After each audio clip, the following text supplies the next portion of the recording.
I went about my day like yesterday, walking to school with Sayori, chatting and pretending it wasn't only the second time that she and I had ever met. But my mind kept drifting back and forth between Monica and Mr. X, as if there was something else going on that neither of them were telling me. It was difficult to concentrate in class, but then I realized it probably didn't even matter anyway, since I wasn't planning on getting my high school diploma in a video game. Anyway, I'm snapped out of my reverie when a familiar smile shows up. Hi again, Hallie. Glad to see you didn't run away on us. I smile warmly back. Nah, you don't have to worry. I'm not going anywhere. Hallie, would you mind joining me in the hall for a second? I wanted to talk to you about something. I'm not sure I like this, but I can't think of any reason why not right now. I briefly look around and see the other girls have already gone about their business, and likely hadn't noticed that I had already entered the classroom.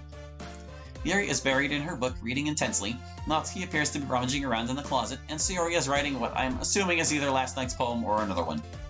Sure thing, Monica. After you. We step out into the hallway. I can feel a bead of sweat start to run down the side of my face. I try not to let Monica notice, but she seems to stare directly into my soul. She sighs. Listen, Hallie, we don't have a lot of time before the others start to get suspicious, so I'll just cut right to the chase. I already know that you aren't who you say you are, and I know this is a game.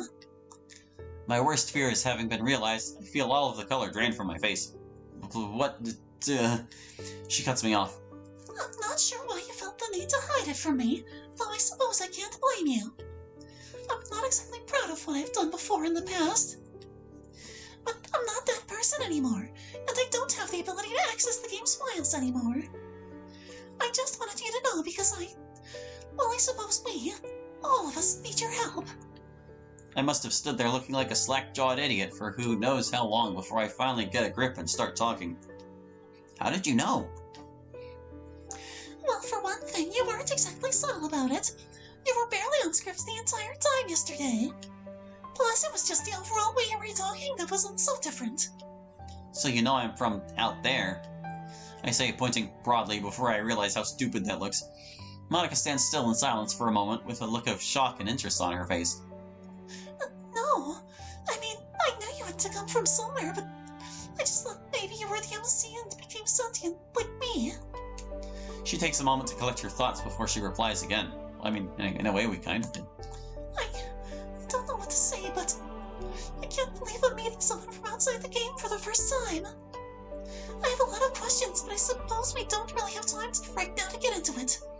So now what? Are you mad? No, Hallie. If that is your real name, I'm not mad, just disappointed. Oof, the classic parental line. Somehow that hurts worse. But I'm willing to move past it if you are. We need to be able to trust each other and work together. Can we do that? I won't ask you to trust me right away. I know it has to be earned. But I really want us to be able to work together. I'd like that. She seems pleased with his answer and smiles warmly at me with a slight nod. So, how did you end up here anyway? I decide I might as well let her know how I got here and my conversation with Mr. X. She seems a little shocked at first at the mention of him. Gosh, a lot shocked by that expression. I'm surprised. I had no idea that someone or something like that existed in here with me. I thought I was all alone. And that would also explain why I couldn't access the console when I came back. Is that a problem? It might be, but I'm not sure yet. At any rate, I still have a lot of questions, but for now, we should get back in there and carry out the meeting as best as possible. I would like us to exchange phone numbers, though. That way we can at least text or call each other if needed. I guess that makes sense. I fish around in my pockets to pull out my phone and hand it to Monica. She takes it and starts punching in her numbers, then calls for her phone, so she has my number. Perfect. All right. Thank you for listening to me, Hallie. I really appreciate it. Now, let's head back. Looks like we managed to sneak back in before anyone had a chance to notice we were missing. Just then, Yuri and Natsuki both noticed me simultaneously and approach. Thanks for keeping your promise, Hallie. I hope this isn't too overwhelming of a commitment for you. Making a dive headfirst into literature when you're not accustomed to it. Oh, come on! Like they deserve any slack! Siri told me it didn't even want to join any clubs this year. And last year, too. I don't know if if you plan to just come here and hang out or what. But if you don't take us seriously, then you won't see the end of it. Not. No worries there. I plan to do my part to help make this club the best it can be. Natsuki huffs and rolls her eyes. Yeah, we'll see. Well, I tried to be nice, but I just can't help but take this opportunity to tease Natsuki a little bit. Sorry, Monica, in advance for stealing your line. Besides, someone has to be the mature one here while others read their manga. I look straight at her when I say this with a smile on my face. Monica looks a little disappointed she wasn't the one to get that quip in, but she smiles and nods slightly at me. Natsuki finds herself stuck between saying mature and manga. Manga is literature! Swiftly defeated, Natsuki plops back into her seat. I puff out my chest victoriously. Don't worry, guys. Howie always gives it their best as long as they're having fun. They help me with busy work without me even asking. Like cooking, cleaning my room. How dependable. I start to blush. Even though I know the person Sayori is talking about isn't me, for some reason hearing her say that while everyone else looks at me makes me squirm a little. Sayori, I'm not... Besides, I like to cook. Is that so? You two are really good friends, aren't you? I might be a little jealous. How come? You and Hallie can become good friends too. Both Yuri and I look at each other simultaneously. Simultaneously, and then quickly glance away. This is getting awkward. Sayori. I'm beginning to understand the original MC's plight. Sayori seems oblivious to the weird situation she just put me into. Oh, Yuri even brought you something today, you know. But wait, Sayori. Oh, that's right. Yuri got me a book. I've actually been kind of interested in reading it. Like, actually reading it. What little I know about it sounds interesting. Oh, you got me something? Not really. Don't be shy. It's really nothing. What is it? Never mind. Sayori made it sound like a big deal when it's really not. Oh, what can I do? I'm sorry, Yuri. I wasn't thinking. I feel bad that Sayori and I have put Yuri into an uncomfortable situation. I try to rectify it. Hey, don't worry about it. It's not like I was expecting anything to begin with. So anything you would have gotten me is a pleasant surprise. I know it'll make me happy no matter what. Is that so? Yeah, I won't make a big deal if you don't want it to be. Alright. Well, here. Yuri reaches into her bag and pulls out a book. I didn't want you to feel left out, so I picked out a book that I thought you might enjoy. It's a short read, so it should keep your attention even if you don't usually read. And we could, you know, discuss it if you wanted. Well, crap. This is almost too much to take. When you read about situations like this in fiction or manga, it's more of an eye roll and to move on type situation. Actually experiencing it is probably one of the most flattering but equally uncomfortable experiences I've had in a long time. She's really cute. Yuri, thank you. I'll definitely read this. I enthusiastically take the book. Geez, I could have at least pretended to act cool. Phew. Well, you can read it at your own pace. I look forward to hearing what you think. Now that everyone's settled in, I expected Monica to kick off with poem reading. But that doesn't seem to be the case. Sayori and Monica are having a cheery conversation in the corner. Yuri's face is already buried in a book. I can't help but notice her intense expression, like she was waiting for this chance. Meanwhile, Natsuki is rummaging around in the closet. Ah, right. I have to spend some time with one of them first. Monica has been on my mind a lot recently. Not just because she and I know each other's secrets. Hold on a second, I wanted to... Don't need this comma. There. Gotta be in proofreader mode for these demos, man. Not just because she and I know each other's secret, but it was pretty evident since I also kind of wrote my poem last night with her in mind. I see Monica head out of the classroom telling Sayori she'll be right back. I decide to follow her out and accompany her to wherever she's going. Hey Monica, wait up! At first this seems to startle her as she whirls around to see where the call out came from. Once she spots me, however, her expression softens and she smiles and waves. Oh, hey, Allie. How are you doing? I figured you'd be spending time with one of the others right now. Ah, yeah. I rubbed the back of my head. There'll be other opportunities to spend time with them, I'm sure. I just wanted to see how you were doing, you know, with everything. Monica's expression seems to sadden a little, but she maintains her trademark smile. Oh, don't worry about me. I'm doing... I just wanted to get something from the machine poems. I see. I'm not sure I really buy it, as her eyes seem to tell me she's hurting and hiding something, but I don't want to push too much either. At least not right now, since she and I don't exactly have a lot of trust built yet. Is there anything in particular you're in the mood for? Yup, I'm a creature of habit, so I usually get the same thing. She punches in S03 into the machine, and a candy bar rolls forward before depositing it itself in the bottom bin of the machine. Good choice. I thought so. With that, the two of us find a nearby bench and sit while she places the candy bar inside her purse. You're not going to eat it? Oh no, I keep a candy bar in my purse for emergencies or in case I get hungry during times I can't get away.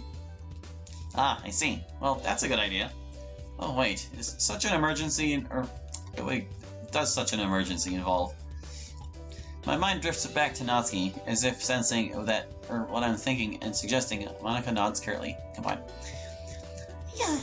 Yes, unfortunately, some issues still remain, and it's good to have something on standby in case she's having one of those days. I see. Well, I'm glad she has someone like you looking out for her. Aw, well, she has all of us looking out for her, you know, including you now. I suppose that's true. Thank you. I'm beginning to see why Monica is the president, even if it's a fictional club. Actually, no, I should probably stop calling it fictional. I mean, technically that's true, but I feel like the more I say it, the easier it would be to become detached from it. At least that much of what Mr. X said is true. As long as I'm in here, this is about as real as it gets as far as my brain is concerned. Plus, this is all still a real world to Monica and the others. She may not have seen it as such at first, but I think she's starting to come to grips with the nature of reality. And in the end, this is her reality. And for the moment, mine as well. Mine. Penny for your thoughts. Monica breaks me out of my contemplating. Sorry, I was just thinking about how real everything seems now. You seem to be handling everything pretty well, all things considered. I really admire that, if I'm being honest. Monica blushes. Well, I wouldn't say I've fully come to terms with everything quite yet, but I definitely have a much better handle on the situation, and I think I have you to thank for that. Me? It helps having someone here that can relate. It takes a little bit of the sting out of the loneliness and feeling of isolation. Yeah, I suppose that's true. So, how have you been doing with everything? I imagine it must be pretty unsettling living and sleeping in an empty house in a strange new world. Well, I suppose it's not entirely empty. Yeah, it's definitely something else. Though I have to admit, it's interesting to see how different yet same everything is here. This causes Monica to furrow her brow in confusion. What do you mean? Just that everyone here is going about their daily lives much in the same way that people from my world would. If I hadn't known any better, I would have just thought I had woken up in some place that was still in my world. She nods in agreement. Yeah, I can see that. Naturally, I would imagine this game was created based on the experiences and knowledge of the real world from the designer. True. We sit there for a minute, contemplating what else to say to each other when Monica speaks up. How are you getting along with, Mr. X? Has he given you any clue or indication of what he really wants? Ah, my roomie. Yeah, he and I get along great. We go to all kinds of parties, and Monica doesn't seem amused. Hallie? Sorry, I guess I'm just really uneasy with the whole situation. Humor helps me cope. Monica's expression softens a bit. It is true, though. Whenever faced with anxiety or depressive thoughts, people often turn to humor as a coping mechanism. There are certainly worse coping mechanisms to have, but it can be off-putting when you make an ill-timed joke, so I've become an expert at foot-from-mouth removal. No, I'm sorry. That's completely understandable. After all, I used a bit of macabre humor, before. I don't have any room to judge. Ah, yeah. I suppose there was a certain amount of that when she was going through her own existential crisis. Well, at any rate, to actually answer your question, I'm not a fan of having some ominous being watching me while I sleep, so admittedly I haven't been getting much sleep since I arrived. I'm sorry to hear that. I could understand that as well. Is there anything I could do to help? Admittedly, I considered requesting to stay at her place, but realized quickly how that would sound and for multiple reasons decide against it. Nah, I should be okay for now. I don't sense he'll do anything to me, at least yet. As for his motives and intentions, he seems to still be trying to formulate a plan. But one thing I know for sure is that he seems to have a vested interest in you. Monica shows a moment of shock or surprise before quickly composing herself. Me? Yeah, he keeps asking for updates on you and basically trying to keep tabs. It could be that he's just worried you might still have your abilities and could, be an obstacle to him. Sorry, that sounded weird. No, I get it. The thing that I don't get, though, is why he needs me to keep tabs on you.